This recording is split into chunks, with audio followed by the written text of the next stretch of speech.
Selamat pagi. Pagi. Ya, perkenalkan saya Sarah Aina dari mahasiswa keperawatan Poltekkes Kemenkes Yogyakarta.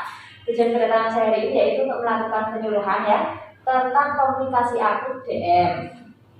Nanti waktunya sekitar 30 menit. Apakah Ibu dan Mbak bersedia? Iya. Oh ya, sebelumnya kalau boleh tahu ini dengan Ibu dan Mbak siapa ya? Ini ibu saya Mbak, Bu Liva, dan saya anaknya Amel. Oh ya, baik. Kalau begitu penyuluhannya saya mulai sekarang ya. Iya. Sebelumnya saya akan memberikan pengetahuan sedikit mengenai apa itu diabetes. Jadi diabetes itu adalah sebuah penyakit kronis yang ditandai dengan tingginya kadar gula darah. Apabila diabetes ini tidak terkontrol, bisa menimbulkan komplikasi baik yang jangka pendek maupun jangka panjang.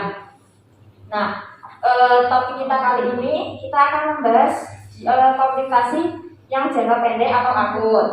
Komplikasi dari diabetes mellitus ini yang akut dibagi menjadi 3. Yang pertama ada hipoglikemi, yang kedua ada ketoasidosis diabetik, dan yang terakhir ada hiperosmolar hyperglycemic state. Nah, untuk yang hipoglikemi itu sendiri, yaitu suatu kondisi ketika terjadi penurunan kadar gula darah secara drastis akibat tingginya kadar insulin dalam tubuh. Bisa juga karena terlalu banyak mengonsumsi obat penurun gula darah ataupun terlambat makan. Jadi, ibu apabila mempunyai penyakit DM tidak boleh terlambat makan ya Bu, harus tepat waktunya. Nah, gejala dari hipoglikemi itu sendiri bisa meliputi penglihatan yang kabur, jantung berdebar cepat, sakit kepala, tubuh gemetar, keringat dingin dan pusing. Ibu biasanya sering merasa pusing atau tidak? Iya.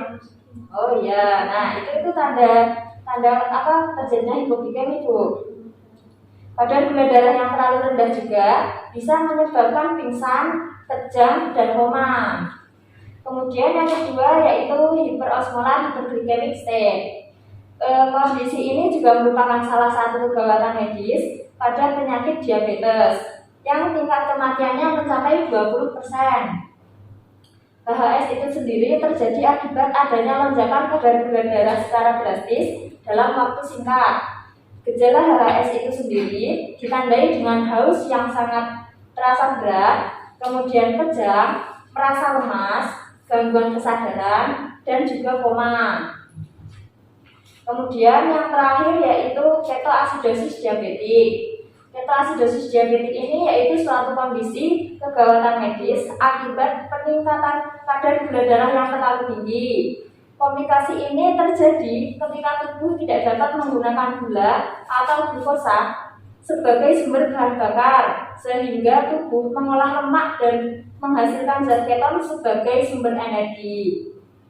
Nah, jika tidak segera ditangani, kondisi ini bisa menimbulkan penumpukan zat asam yang berbahaya di dalam darah sehingga menyebabkan dehidrasi, koma, sesak nafas, bahkan kematian.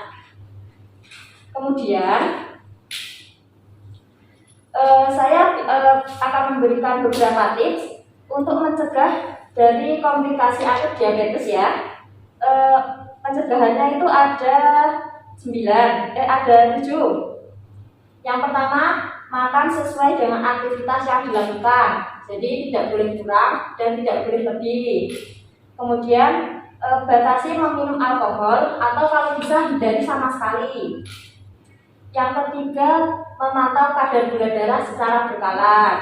Bisa sebelum tidur atau saat bangun tidur atau juga sebelum makan. Kemudian rajin berolahraga. Kemudian selalu dan tepat waktu ketika meminum obat diabetes ataupun suntik hormon insulin.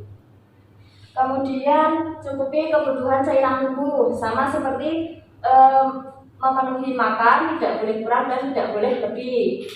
Kemudian yang terakhir, selalu mengikuti jadwal kontrol kondisi diabetes ke dokter. Jadi tidak boleh absen dalam kontrol kesehatan DM-nya ya Bu. Ya. Materi yang saya paparkan sudah selesai. Apakah ada yang ingin ditanyakan? Izin bertanya Mbak, Oh ya. mau tanya terkait olahraga untuk pencegahan diabetes yang cocok untuk ibu saya apa ya? Oh iya, kalau untuk ibu Mbak, olahraga yang cocok tuh olahraga yang ringan-ringan aja. Contohnya kayak jalan santai, bisa pagi atau bisa sore. Kemudian bisa juga dengan bersepeda, tapi bersepedanya jangan jauh-jauh, sekitar rumah aja. Nah itu kan sudah lumayan bisa bikin badan sehat gitu. Ya gimana? Sudah jelas dari jawaban saya? Sudah? Oh iya. Kalau gitu ada yang ingin ditanyakan lagi? Enggak Mbak. Baik, jika tidak ada yang ingin ditanyakan lagi, saya akan mengevaluasi kegiatan hari ini dengan bertanya beberapa pertanyaan ya. Iya. Pertanyaan pertama bisa disebutkan macam-macam komplikasi akibat dari diabetes mellitus? Ya Mbak, saya aja yang menjawab. Oh ya. Oke, untuk komplikasinya yang pertama ada hipoglikemi, yang kedua ada ketoasidosis diabetes, Ya. selanjutnya ada hiperosmolar hiperglikemik state. Oh iya, betul. Baik, untuk pertanyaan yang kedua bisa disebutkan beberapa pencegahan yang bisa dilakukan untuk mencegah terjadinya komplikasi akibat dari diabetes mellitus. Nah, ya bisa. Yang pertama ada makan sesuai dengan aktivitas yang kita lakukan, lalu batasi konsumsi alkohol atau minuman keras. Yang selanjutnya ada pantau kadar gula darah. Iya. Ya, selanjutnya ada rajin berolahraga, selalu dan tepat waktu minum obat diabetes, lalu cukupi kebutuhan cairan tubuh. Iya. Dan yang terakhir ada selalu mengikuti jadwal kontrol kondisi diabetes ke dokter. Oh iya, betul. Ya baik, karena Ibu dan Mbak sudah paham dengan materi yang saya sampaikan tadi, kegiatan penyuluhan hari ini saya akhiri. Terima kasih atas waktu yang sudah Ibu dan Mbak luangkan. Semoga kegiatan hari ini bisa bermanfaat untuk Ibu dan Mbak serta keluarga kalian. Kalau begitu saya tutup kegiatan hari ini ya. Wassalamualaikum warahmatullahi wabarakatuh. Waalaikumsalam warahmatullahi wabarakatuh. Ya ini saya bagikan lihat ya agar bisa dibaca-baca di kemudian hari ya. Ya, terima kasih Mbak. Ya. Ya.